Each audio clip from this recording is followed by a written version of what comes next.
नमस्कार दोस्तों EPS 95 minimum pension वृद्धि की एक और नए वीडियो में आप सभी का बहुत बहुत स्वागत है। दोस्तों 1 दिसंबर 2024 को तमिलनाडु के मैटूर में ईपीएस 95 पेंशन धारकों की एक सभा का आयोजन किया गया।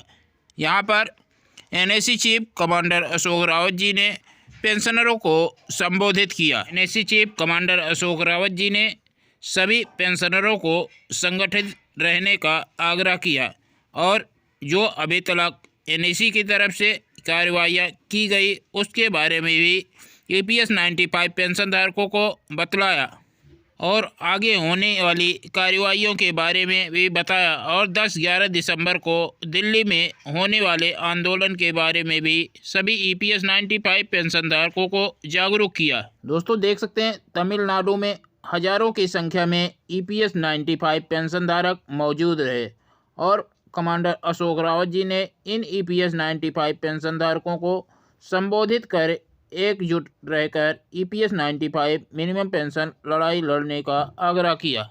दोस्तों देश में 78 लाख ईपीएस 95 पेंशन धारकों की मिनिमम पेंशन की मांग कर रहे हैं 7,500 रुपये प्लस महंगाई भत्ते की, लेकिन सरकार बार बार आश्वासन दे करके ईपीएस 95 पेंशन धारकों की मांगे नहीं पूरी कर रही है। दोस्तों जहां एक तरफ कमांडर अशोक रावत जी बड़ी बड़ी सभाएं कर रहे हैं अलग अलग राज्यों में जा कर के, वहीं दूसरी तरफ एनएसी के राष्ट्रीय महासचिव बीरेंद्र सिंह राजावत जी श्रम मंत्री जी से मुलाकात कर पेंशन बढ़ोतरी की आवाज़ उठा रहे हैं। देख सकते हैं तस्वीरों में 29 नवंबर 2024 को माननीय श्रम मंत्री मनसुख मांडविया जी से माननीय एनएसी के राष्ट्रीय महासचिव बीरेंद्र सिंह राजावत जी अपनी टीम के साथ दिल्ली में पहुंचे और श्रम मंत्री मनसुख मांडविया जी से मुलाकात किए। वहीं दूसरी तरफ माननीय सांसद महोदय जी से भी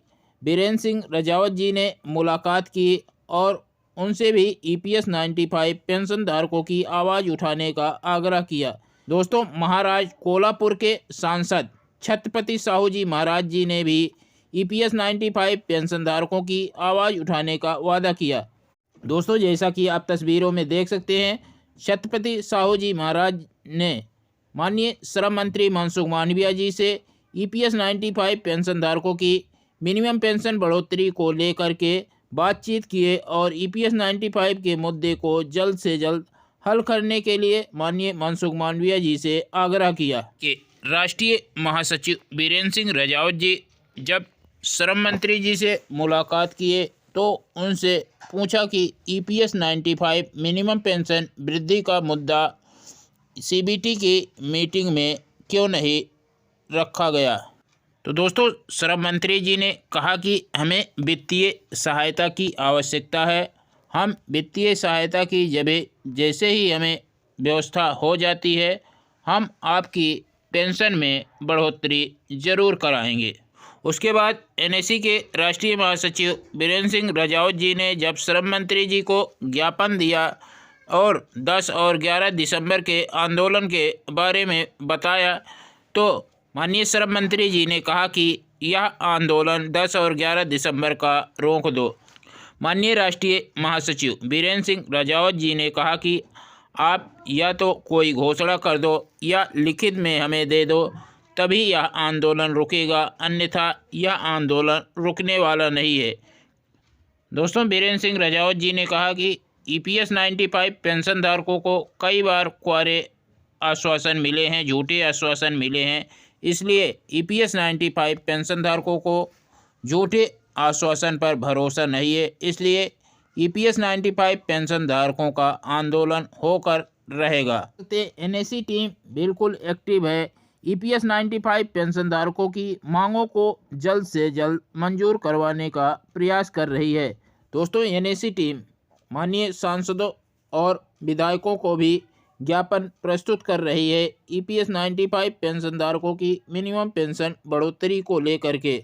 और दोस्तों कमांडर अशोक रावत जी जो भी सभाएं कर रहे हैं उन सभाओं में सभी ईपीएस 95 पेंशन धारकों से आग्रह कर रहे हैं कि 10-11 दिसंबर को दिल्ली में होने वाले आंदोलन में ज़्यादा से ज़्यादा संख्या में सभी EPS 95 पेंशनर जरूर पहुँचे, जिससे कि EPS 95 पेंशनधारकों की लड़ाई सफल हो सके।